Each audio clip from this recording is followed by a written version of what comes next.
नमस्ते दोस्तों, स्वागत है आपका रॉबलीचर्स क्लब में। तो आज मैं आपको बताने वाला हूँ ब्रेयर वेरिएशन। तो ब्रेयर वेरिएशन स्टार्ट होता है E4 C6 D3 और यहाँ पर आता है D5 और फिर वाइट यहाँ पे खेलेगा नाइट टू D2।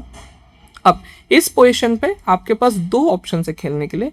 जो टॉप रिकमेंडेड मूव है वो है पॉन टू E5, क्योंकि वाइट ने नहीं किया ना सेंटर कंट्रोल, तो हम कर लेते हैं सिंपल। क्योंकि अगर यहाँ पे आपने अगर G6 खेल सकते हैं, यहाँ पे भी G6 night G2 F3 bishop to G7 और वो भी खेलता है G3। सो ये थोड़ा सा ना किंग्स इंडियन दोनों तरफ से इसमें ट्रांसपोज हो जाता है। किंग्स इंडियन तो नहीं, यहाँ पे ग्रूनफील्ड ऐसे टाइप का स्ट्रक्चर में ट्रांसपोज होता है। और अगर यहाँ पे खेला E5 नाइट G2 F3, अब इस कॉम पर अटैक है। इस पोजिशन पे नाइट टू D7 खेला था। ये खेला था स्मीथ लॉ में, वेस्ली स्मीथ लॉ। एक गेम आप देख सकते हैं, बहुत ही फेमस गेम है वो, मिखाइल ताल वर्सेस वेस्ली स्मीथ लॉ। मुझे ईयर याद नहीं आ रहा, बट अमेजिंग गेम है। मतलब क्वीन सैक्रिफाइस वगैरह करके जीता था उन्होंने गेम। लेकिन यहाँ पे बेस्ट मूव है वो है bishop to D6। Bishop to D6 से आप इस पॉन को आप डिफेंड करेंगे।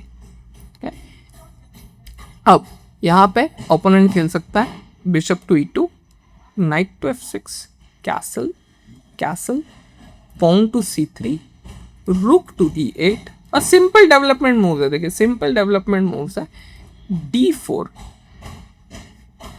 यहाँ पर आ सकता है रुक टू E1, और अगर यहाँ पे अगर खेला D4 तो आप यहाँ पे खेलेंगे E takes D4, knight takes, और यहाँ पर नाइट टेक्स E4 आपको मिल जाता है, क्योंकि रुक जो है वो ओपन हो गया अब। और अगर नाइट से अगर टेक्स किया तो आप यहाँ पे रुक से भी टेक्स कर सकते हैं, पॉन से भी टेक्स कर सकते हैं, आपकी चॉइस है।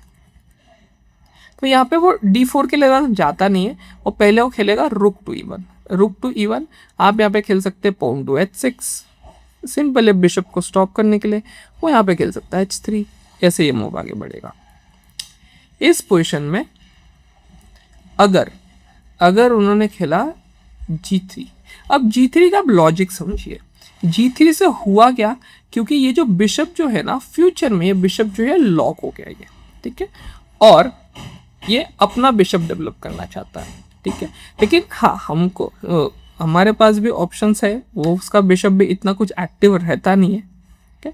तो यहाँ पर आप G3 के बाद सिंपल फिर से आप खेलेंगे नाइट टू F6, क्योंकि आपको कैसलिंग करना है।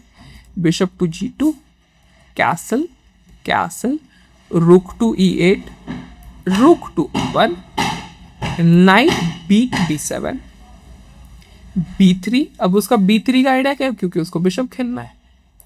और यहाँ पर आप खेल सकते हैं नाइट टू F8। अब नाइट टू F8 का पॉइंट क्या है, सबसे पहले तो हमको बिशप डेवलप करना है, और दूसरा नाइट टू F8 का आइडिया यह है कि नाइट G6 पे जाके डेवलप हो जाएगा, और इस पॉन पे और भी डिफेंस आ जाएगा। कि अगर बिशप, मान लीजिए कि बिशप अगर यहाँ पर खेला तो फिर आ सकता है यहाँ पे बिशप को G4 भी आप खेल सकते हैं, और या फिर आप नाइट टू G6 भी खेल सकते हैं। दोनों ही मूव्स अच्छे। और यहाँ पर नाइट टू F8 के बाद यहाँ पर ओपोनेंट A4 भी खेल सकता है। A4 का आइडिया क्या है, A5 A6 खेल के ये स्ट्रक्चर खराब करना है, ठीक है। तो यहाँ पर आप फिर से आप खेल सकते हैं बिशप टू G4, क्योंकि आप देखोगे कि आपका जो बिशप जो है इसके पास ज़्यादा स्कोप नहीं है, तो अगर पुश भी किया तो कैप्चर करे तो क्या फ़र्क पड़ता है। H3 के बाद यहाँ पे कैप्चर भी कर लेते हैं, या फिर आप बिशप टू H5 भी खेल सकते हैं, या फिर आप खेल सकते हैं बिशप टू D7। लॉजिक क्या है कि अब मैं क्वीन टू C8 खेलूंगा और इस H2 के पॉन पे प्रेशर आएगा।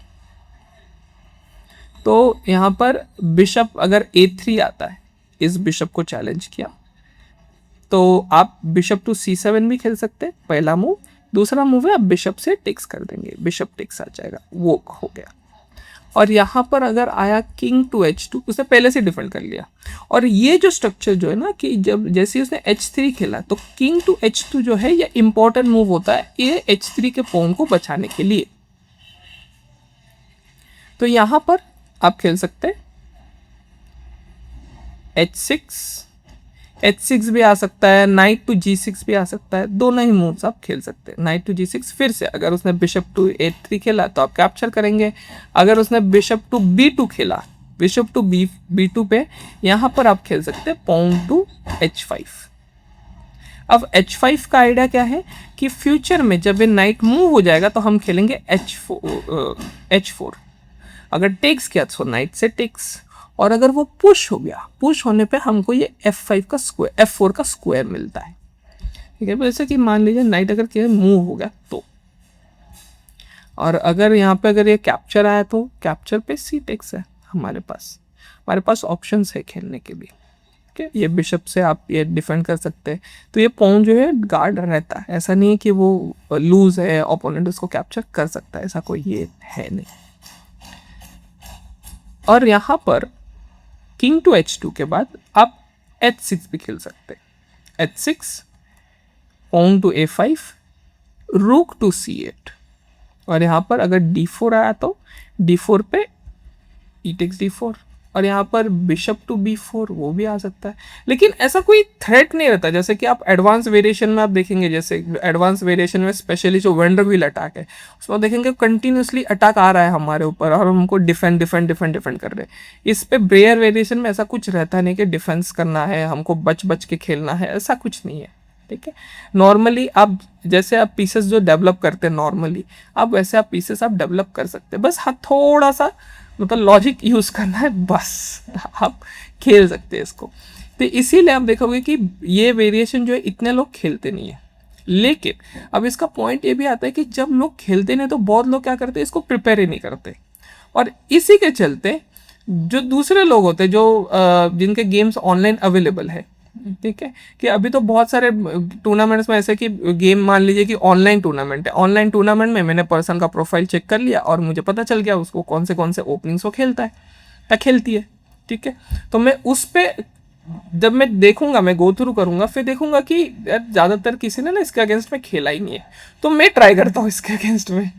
ठीक है, लेकिन सिंपल बेसिक लॉजिक आपको अप्लाई करना है और आप ये वेरिएशन के अगेंस्ट में इजीली खेल सकते हैं। इसमें ना कोई ट्रैप्स आते हैं ना कुछ आते हैं। तो थैंक यू सो मच।